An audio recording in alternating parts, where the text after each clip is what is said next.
In news that we are breaking to you, government has called for an all-party meet ahead of the monsoon session of Parliament. DMC has decided to skip that meeting. The Speaker too has called for an all-party meet later, which will be held by this afternoon.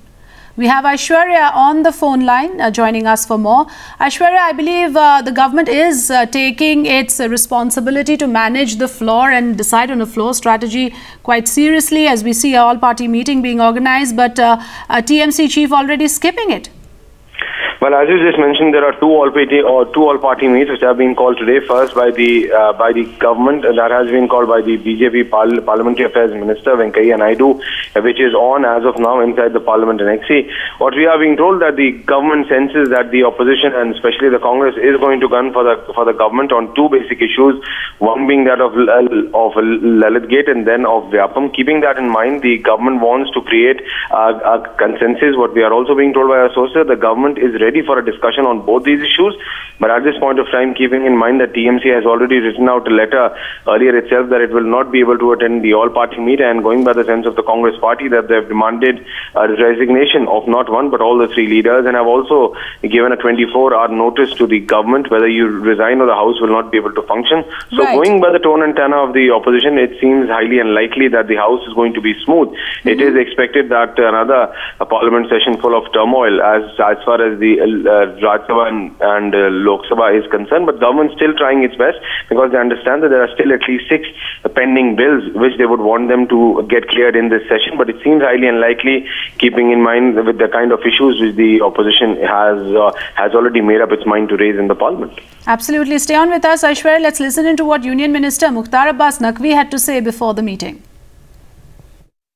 देखो, जो सड़क का खुशनुमा मौसम है उससे संसद के अंदर के माहौल का अंदाजा तो लगाया नहीं जा सकता, लेकिन हमारी कोशिश यही होगी कि जो जन सरोकार से जुड़े हुए सवाल हैं वो सियासत की सूली पर न चढ़ें, और हमारी इसीलिए सभी पार्टियों के नेताओं से सभी दलों के साथ बातचीत हो रही है, और न हमारे अंदर अहंकार है और न ही हम किसी तरह से रिजिड एटीट्यूड है। हम सभी मुद्दों पर चर्चा के लिए तैयार हैं। संसद चर्चा का फोरम है और उसमें सबको चर्चा के लिए आना चाहिए। जहां तक सवाल है जो जन सरोकार से जुड़े हुए सवाल हैं वो किसी एक पार्टी के नहीं हैं, वो किसी एक दल के नहीं है, वो देश के हैं, देश के गरीबों के हैं, देश के किसानों के हैं, देश के नौजवानों के हैं, देश के आम लोगों के हैं। तो इस जन सरोकार को सियासत की सूली पर न चढ़ाया जाए, ये हमारी कोशिश होगी और इसके लिए हम सबसे बात कर रहे हैं कि माहौल बनाओ, आवाज करे, सदन में गतिरोध बनाए, पब्लिसिटी हो जाए। लेकिन इस बार का जो मानसून सत्र है उसमें हमारे जो अपोजिशन है वो कुछ मुद्दे लेके आ रहे हैं, हम अखबार में पढ़ते हैं, या सब चल रहा है, लेकिन मुझे नहीं लगता है कि उससे कोई हमारे सामने, सरकार के सामने, एनडीए के सामने बहुत बड़ी चुनौती है। हम सब लोग अभी ऑल पार्टी मीटिंग में बैठेंगे। संसदीय कार्य मंत्री वेंकैया नायडू जी ने सभी को आमंत्रित किया है। जो भी मुद्दे हैं सरकार की तरफ से भी पहल होगी और अपोजिशन के मन में जो बातें हैं वो भी सामने आ जाएगी, लेकिन बहुत से जो बिल है वो तो मुझे लगता है मंजूर हो जाएंगे।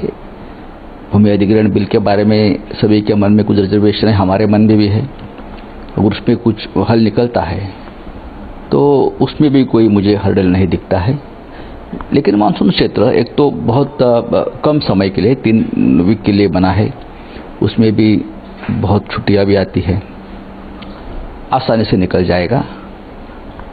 अगर अपोजिशन वाले तैयार है मुकाबला करने के लिए तो मुझे लगता है हम भी महामुकाबले के लिए तैयार है। मुख्यमंत्री के कार्यकाल में ये हुआ है, इसलिए वो तब तक पद पर न बने रहें जब तक जांच में उन्हें निर्दोष साबित नहीं किया जा सकता, क्योंकि एक मुख्यमंत्री के रहते हुए, अपने पद पर बने रहते हुए वहां जिस तरह साक्ष्य मिटाए गए हैं, निष्पक्ष जांच संभव नहीं है, तो हम उनका इस्तीफा मांगेंगे। वैसे एक बात तो साबित ही हो चुकी है, मान ली गई है, ललित मोदी जी ने भी मान लिया है, सुषमा जी ने भी मान लिया है कि उन्होंने गैर कानूनी मदद की। उन्होंने कहा वो पत्नी के इलाज के लिए गए थे, जबकि 15 से ज्यादा स्थलों पे वो उस ट्रांसफर वीजा के सहारे गए जो सुषमा स्वराज जी ने दिलाए, और उन्होंने माना है कि उनकी बेटी, उनके पति को इस पर एक लंबी धनराशि मिली है। तो विदेश मंत्रालय अगर ऐसे कार्य कर रहा है कि एक भगोड़े जो कानून से भागा हुआ है उसे ट्रांसफर वीजा दिला रहा है, तो हम सरकार से यही आशा करेंगे कि वो सुषमा स्वराज जी का, शिवराज सिंह जी का और वसुंधरा जी का, जिनका पैसा 10 रुपए कुछ दिन में 96,000 रुपए हो जाता है, इससे बड़ा जीता जागता भ्रष्टाचार क्या है, भाजपा इनके खिलाफ कार्रवाई करे, इस्तीफा ले।